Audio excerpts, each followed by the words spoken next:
ท่านผู้อำนวยการโรงเรียนพุทธเกษตรครูอาจารย์โรงเรียนพุทธเกษตรสามเณรที่มาเรียนหนังสืออยู่ด้วยวันนี้ท่านผู้อำนวยการทรายอดีตผู้อำนวยการโรงเรียนบ้านแม่ว่า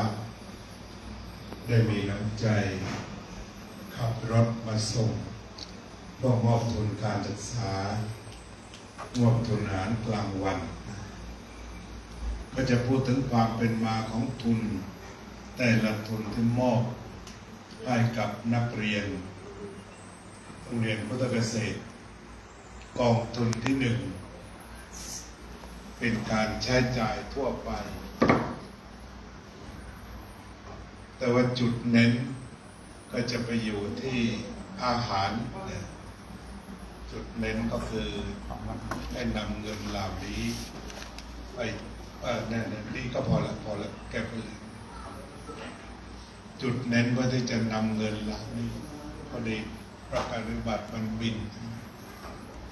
เจอพัดลมออกมาเอาอะไรมาทับให้หมด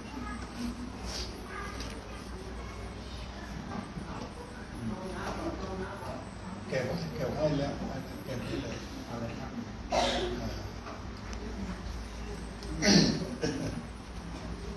ผ่านมาช้าแล้วเดี๋ยวเอาเกียรติบัตรใส่ผ่านผ่านมาแล้วนะ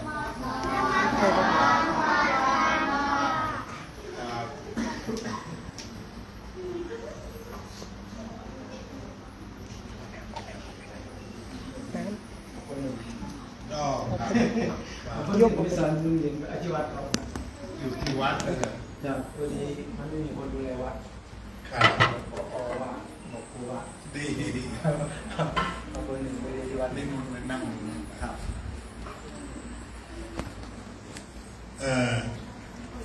วันนี้เรามีถึง4ทุนด้วยกันทุนที่1เป็นทุนจากโครงการรักโลกรักน้องคุกเข่าจำนวน 70,000 บาทท้วนโครงการนี้ก็เป็นโครงการที่พุทธศาสนิกชนชาววัดพุทธปัญญาทุกท่านได้ร่วมกันเก็บขวดเก็บกระป๋องหรือที่เขาเรียกว่าสิ่งที่นำมาใช้ใหม่หรือรีไซเคิลเพื่อที่จะรักโลกหมายความว่าทุกครั้งที่เราก้มลงเก็บขวดจะเกิดความสะอาดจะเกิดความสะอาดขึ้นทำให้โลกสะอาดขึ้นนี่เราเรียกว่ารักโลกทีนี้เมื่อเก็บขวดมาแล้วทางสหรัฐอเมริกาเขามีโครงการรีไซเคิลเพื่อที่จะนำให้ขวดหรือกระป๋องได้ไปจำหน่ายมาเป็นเงินเพราะฉะนั้นทุกบ้านไม่ว่าจะเป็นบ้านระดับใดก็มีขวดเยอะมีกระป๋องเยอะเขาก็จะนำมาจำหน่ายที่ศูนย์ของแต่ละเมืองนี่จะมีหลายศูนย์รวมทั้งจำหน่ายพวกกระดาษพวกนี้ด้วยนั้นที่วัดก็เป็นการทำบุญแบบไม่ต้องจ่ายเงินก็ได้บุญนั่นก็คือใครที่กินน้ำแล้วก็นำมาที่วัดหลายท่านก็ได้นำขวดจำนวนมากกระป๋องจำนวนมากที่ใช้แล้วใส่ถุงมาทำบุญที่วัดบุญที่1ก็คือรักโลกได้ช่วยทำให้โลกนี้สะอาดก็เป็นแนวความคิดว่า ใครอยู่ที่ไหนส่วนไหนของโลกได้เก็บของเก่าแล้วก็นำไปจำหน่ายหรือนำไปเก็บนำไปทำปุ๋ยสุดแล้วจะนำไปทำเช่นใครเก็บใบไม้แล้วก็นำไปทำเป็นปุ๋ยหมักก็ได้ชื่อว่าเป็นคนรักโลกไม่ทำให้โลกสกปรกเพราะว่าเรื่องของพลาสติกทั้งหลาย เม็ดพลาสติกทั้งหลายเมื่อลงไปบนพื้นดินแล้ว มันก็จะเกิดมลพิษนะฉะนั้นรักโลกเราก็ช่วยขจัดพลาสติกแต่ว่าไม่พอก็นำไปใช้อีกเรียกว่าเป็นขายของเก่าพูดได้ๆอย่างเนี่ยแต่ละปีเราก็ได้ประมาณเป็นแสนแหละนะเพราะนั้นแบ่งมาให้ที่โรงเรียนไม่ว่านี่60,000 บาทที่นี่70,000 บาทนะอันนี้เป็นเงินที่มาจากการจำหน่าย กระป๋องหรือว่าจำหน่ายขวดดังที่กล่าวมาแล้วเป็นการนำไปทำบุญแล้วก็พวกเราซึ่งอยู่ที่นี่เราถือว่าเป็นน้องที่น่ารักเพราะฉะนั้นหลวงพ่อก็นำเงินจำนวนนี้แทนหัวใจของพี่น้องญาติโยมวัดพุทธปัญญาทั้งหมดที่เป็นคนทำแล้วก็ด้วยปู่ย่าตายายนำมาจากบ้านมาวัดจากนั้นพระที่อยู่ที่วัดและด็อกเตอร์พระมหานรินทร์ด็อกเตอร์พระมหานรงค์ท่านวัชรินทร์ก็เรียน9เวลาเขานำมากองใหญ่ๆก็จะไปช่วยแยกขวดแยกนอนแยกนี้ทำด้วยความสนุกทำด้วยความเต็มใจอย่างยิ่งที่สำคัญด้วยเป็นบุญตั้งแต่ต้นทางแล้วก็ทุกปีเราก็มองว่าโรงเรียนไหนมีวิธีการสอนเด็กแบบให้ช่วยตัวเองดูแลตัวเองปลูกฝังการพึ่งตนเองเพราะฉะนั้นทั้งโรงเรียนบ้านแม่ว่าและที่นี่ตั้งแต่ที่ผมได้พบก็มีแนวนโยบายเรื่องปลูกผักเรื่อง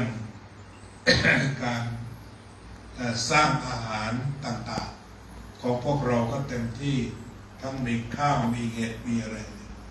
ก็ทำให้คิดว่านี่คือการศึกษาที่ทำให้ลูกหลานไทยรอดแน่นอนคือถ้ามีการศึกษาแบบนี้รอดแน่นอนเพราะว่าชีวิตคนทั่วไปส่วนหนึ่งพึ่งตลาดแต่เมื่อเราพึ่งอาหารเองผลิตอาหารเองกินเองแล้วเหลือจำหน่ายก็ถือว่าเป็นต้นทางของการหล่อเลี้ยงโลกเพราะฉะนั้นเด็กทุกคนที่ผ่านโรงเรียนพุทธเกษตรที่ทำปุ๋ยหมักเป็นทำปุ๋ยหมักได้สามารถปลูกพืชแบบระบบอินทรีย์ได้ทั้งหมดก็ถือว่าเป็นการสอนตั้งแต่ยังเล็กฉะนั้นพวกเราก็ไม่ได้มีเงินมากมายมีประมาณนี้ก็ส่งมาให้โรงเรียนได้พิจารณาว่าจะจ่ายอะไรที่เป็นประโยชน์สูงสุดก็ยินดีอย่างยิ่งด้วยกันทั้งนั้นต่อมาทุนต่อมาก็เป็นทุนของคุณเดวิดมังคุณเดวิดมังเนี่ยอดีตเป็นตำรวจอยู่ที่นิวยอร์กอาจารย์จัดรายการติ๊กต็อกก็ได้เข้ามาเป็นแฟนประจำรายการและก็บอกว่าในวาระที่อาจารย์เดินทางมาที่นี่ควรจะให้ผมทำบุญอะไรบ้างก็บอกว่าปีที่แล้วคุณอนุชาจำได้ไหมที่มากับดร.อภรณ์ก็ไปปรารภกับพระอาจารย์ว่าเนื่องจากที่นี่เขามีการปรุงอาหารเป็นประจำฉะนั้นน่าจะซื้อเครื่องปรุงเขาคิดอย่างนั้นน่าจะมีการซื้อเครื่องปรุงเช่นเราใช้อะไรบ้างซีอิ๊วใช่ไหมน้ำปลาข้าวสารเรามีแล้วแล้วก็พวกน้ำมันพืชใช่ไหมฮะอันนี้ในส่วนเครื่องปรุงก็เลยคุณเดวิดมังชาวอเมริกันที่จะบวชที่วัดในวันที่31เดือนพฤษภาฝากเงินมา$100แต่ว่าพระอาจารย์แลกไปหน่อยวันที่มาจากสุราษฎร์ก็เป็น 3,250 แต่ว่าวันนี้เดินทางมาที่นี่ ก็เปิดดูอีกทีปรากฏว่าเงินมันก็ออกลงไปถึง 3,300 กว่าประมาณนั้นแต่ว่าในวันที่เราส่งข้อมูลเงินก็ได้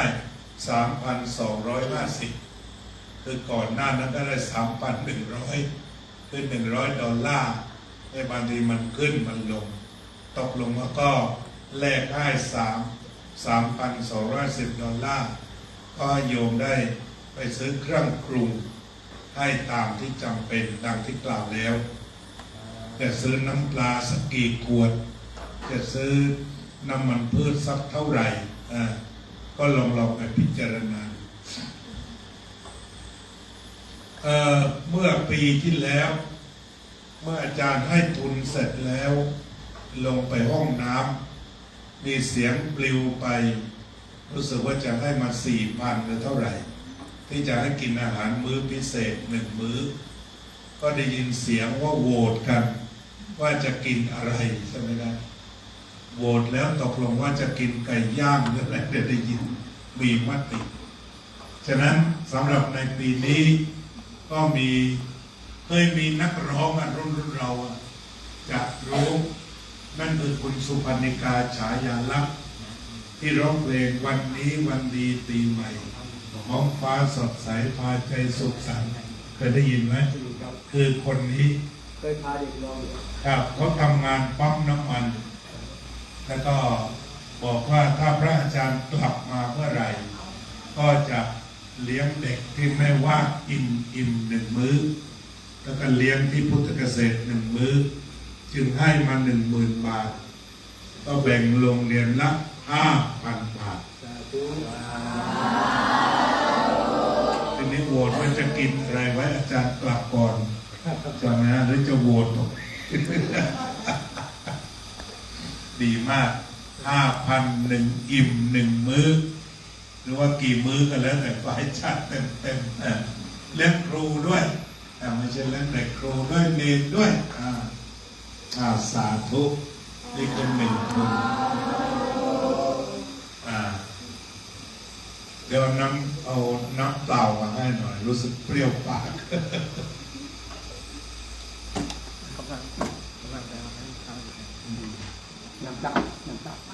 น้ำเปล่าเลยเปิดขวดให้หน่อยเปิดเพราะเอา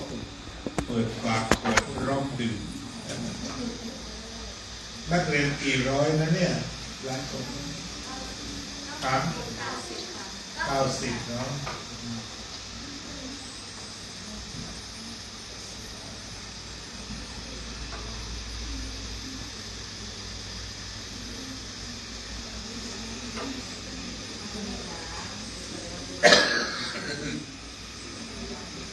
แล้วก็มีผู้ใหญ่ใจบุญได้ทราบว่าพระอาจารย์จะกลับประเทศไทยก็นำเงินมาสมทบแล้วก็แลกเป็นเงินไทยให้2 โรงเหมือนกันโรงละ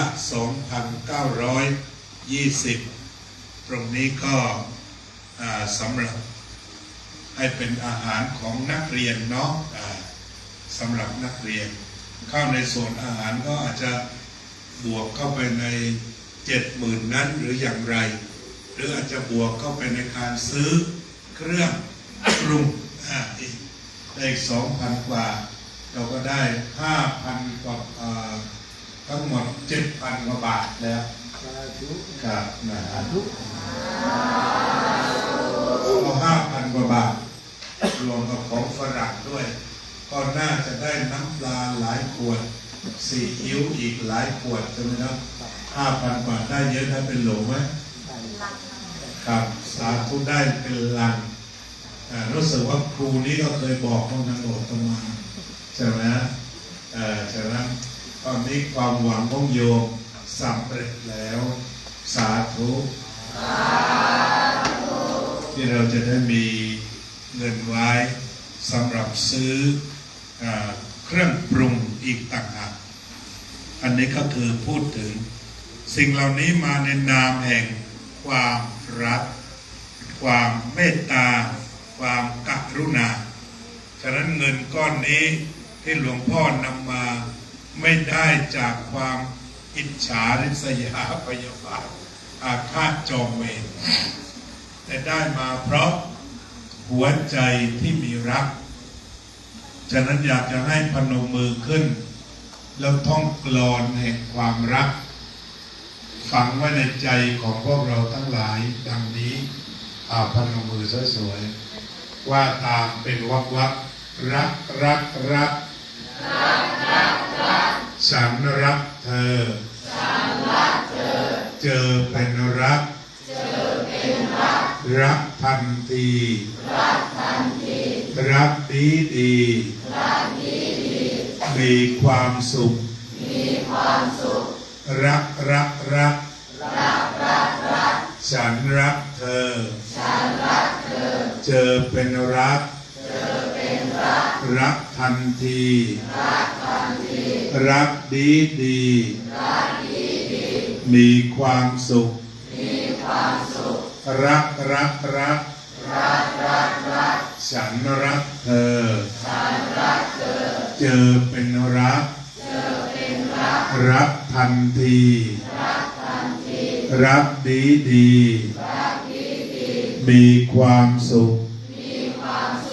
รักรักรักฉันรักเธอเจอเป็นรัก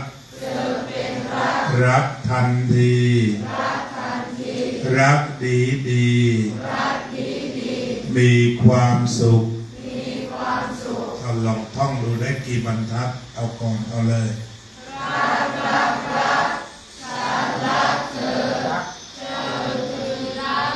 เจอเป็นรักรักทันทีรักดีดี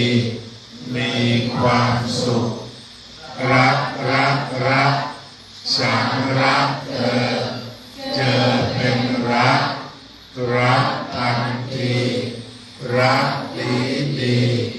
มีความสุขเอาตบมือด้วยจะทำให้ตื่นตัวให้จังหวะลองตบดูสิรักรักรักเอาตบมือดูสิรักรักรักฉันรักเธอเธอเป็นรักรักทันทีรักดีดีมีความสุขรักรักรักฉันรักเธอเธอเป็นรักรักทันทีรักดีดีมีความสุขรักรักรักฉันรักเธอเธอเป็นรักรักทันทีรักดีดีมีความสุขเอาท่อนเอง 2 3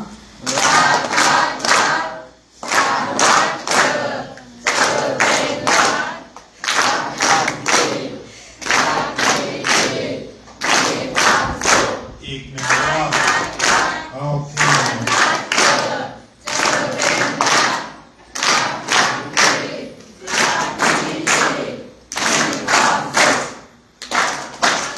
ท่องไป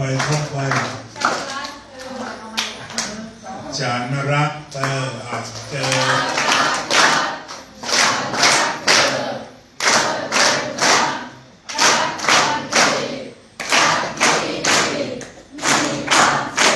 ท่องอีก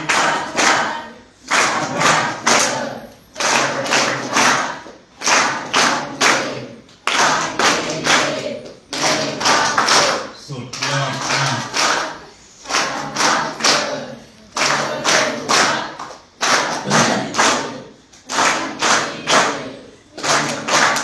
เอาพอก่อนสุดยอดเพราะฉะนั้นสิ่งที่หลวงพ่อต้องการก็คือคนรักเรา แล้วก็ส่งเงินมาช่วยเพื่อให้การศึกษาให้พวกเราเติบโตด้วยความรักฉะนั้นวงเรียนพุทธเกษตรเกษตรเนี่ยจริงๆมันแปลว่าปลูก cultivation แปลว่าปลูก agriculture แปลว่าปลูกฉะนั้นไม่ได้ปลูกแต่ภายนอกจะต้องปลูกภายในก็คือมีการปลูกปัญญาปลูกปัญญาด้วยเพราะฉะนั้นถ้าเป็นพุทธเกษตรก็คือคุณครูได้ ลูกสองตัวปัญญาและเมตตานั้นเครื่องหมายของชาวพุทธต้องมีปัญญาแล้วก็มีเมตตาทีนี้ปัญญานี่ประกอบด้วย รู้จักฟังถ้าฟังแล้วได้ปัญญารู้จักคิดปรับปรุงเปลี่ยนแปลงได้ปัญญาแล้วก็รู้จักลงมือทำเนี่ยอย่างพุทธเกษตรเราก็สอนทำจริงปลูกจริงหุงจริงกินจริงทำปุ๋ยหมักได้จริงอะไรอันนี้ภาวนานั้นลงมือทำทิศในภาวนาตัวนั้นเนี่ยเราก็มีอะไรมีความตั้งใจเพราะมันมีสมาธิใช่ไหมหนึ่งมีความมั่นใจสองจิตบริสุทธิ์ไม่หวั่นไหว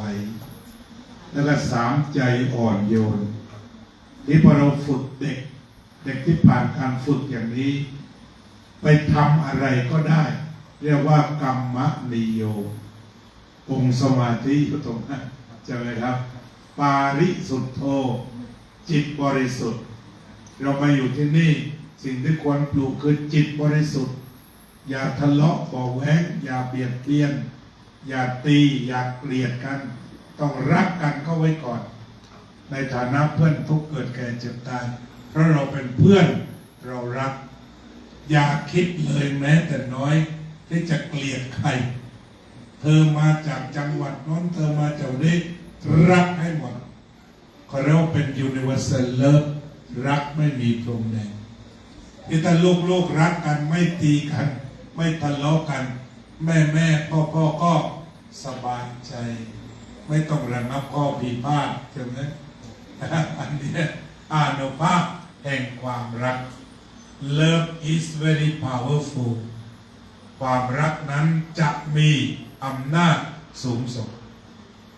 เนี่ยพวกคุณครูของพวกเราทั้งหลายซึ่งทำด้วยความรัก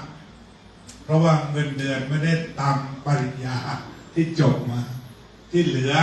อยู่เพราะความรักลูกทั้งหลายแต่ฉะนั้นสิ่งที่หลวงพ่อประทับใจโรงเรียนนี้ก็คือเริ่มต้นด้วยครูทุกคนครูอัญชลีไปอยู่ที่ไหนแล้วตอนนี้พักที่บ้านครับครับตอนนี้ก็เป็นเครือข่ายเต็มๆครับเนี่ยก็จะเห็นนะว่าทุกคนถามดูรักลูกทั้งหลายเพราะฉะนั้นจะต้องท่องคาถานี้อีกหนึ่งคาถาจะได้ช่วยพ่อแม่เบาใจพนมมือขึ้นตรงนี้ต้องบรรจุเข้าไปในหัวใจ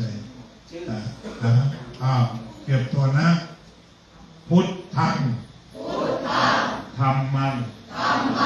สังฆังหนูจักเชื่อฟังขยันไม่ดื้อพุทธังธัมมังสังฆังหนูจักเชื่อฟังขยันไม่ดื้อพุทธังธัมมังสังฆังหนูจักเชื่อฟังขยันไม่ดื้อพุทธังธัมมังสังฆังหนูจักเชื่อฟังขยันไม่ดื้อพุทธังธัมมังสังฆังหนูจักเชื่อฟังขยันไม่ดื้อพวกเราท่องเองเดี๋ยวนี้เอาพุทธังธัมมังสังฆังหนูจักเชื่อฟังขยันไม่ดื้อพุทธังธัมมังสังฆังหนูจักเชื่อฟังขยันไม่ดื้อพุทธังธัมมัง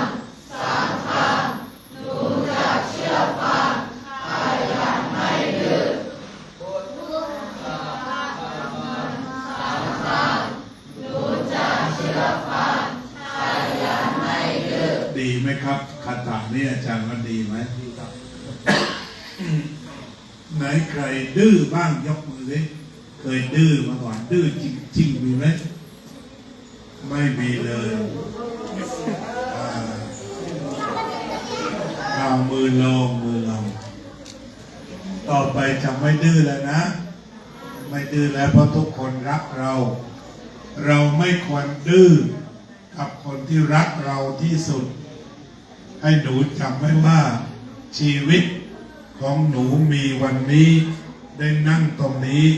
ได้ศึกษาเล่าเรียนเพราะความรักตัวเดียวหลวงพ่อก็รักทุกคนก็รักหนูหมดพร้อมที่จะช่วยเหลือดูแลให้รับประทานให้ที่อยู่อาศัยรักตัวเดียวเราก็จะเป็นดินดีให้ครูบาอาจารย์ปลูกฝังความรักลงไปในจิตใจและถ้าหนูมีความรักหนูก็จะมีความเจริญรุ่งเรืองต่อไปหนูจะรักพ่อรักแม่แต่งงานก็รักสามีรักภรรยาทำงานก็รักงานเป็นศาสนาพุทธก็รักศาสนาพุทธหัวใจที่เป็นไปด้วยรักจะมีความสุขมากกว่าหัวใจที่ชังอย่างสงครามที่เกิดขึ้นไม่ได้ตีกันเพราะรักเลยมีแต่เรื่องความชังพอไปเติมน้ำมันไม่ได้จะชักเจ้าของปั๊มวันโลกมันร้อนนะจ๊ะมันร้อนเพราะมันมีแต่ความชังจะต่อยเอาแต่ปั๊มก็มีก็ว่าต่อยผิดคนอย่างไรก็ตามก็ขอให้พุทธเกษตรเป็นโรงเรียนแห่งความรักแห่งความเมตตาสองคำแล้วก็ปัญญาก็ขอให้ทุกคนพยายามศึกษาเล่าเรียนมันฟังคุณครูมันเขียนมันฝึกมันหัดและมันปฏิบัติก็หวังว่านักเรียนทุกคนเอาพนมมือขึ้นรับพรแล้วก็ขอให้นักเรียนทุกคนอยู่ด้วยความรักแก่กันและกันให้รักคุณครูให้มากด้วยการเชื่อฟังขยันไม่ดื้อก่อนหลวงพ่อจากไปขอทบทวนรักอีก3 ครั้งเชิญ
นี้ก็ขออำนวยพร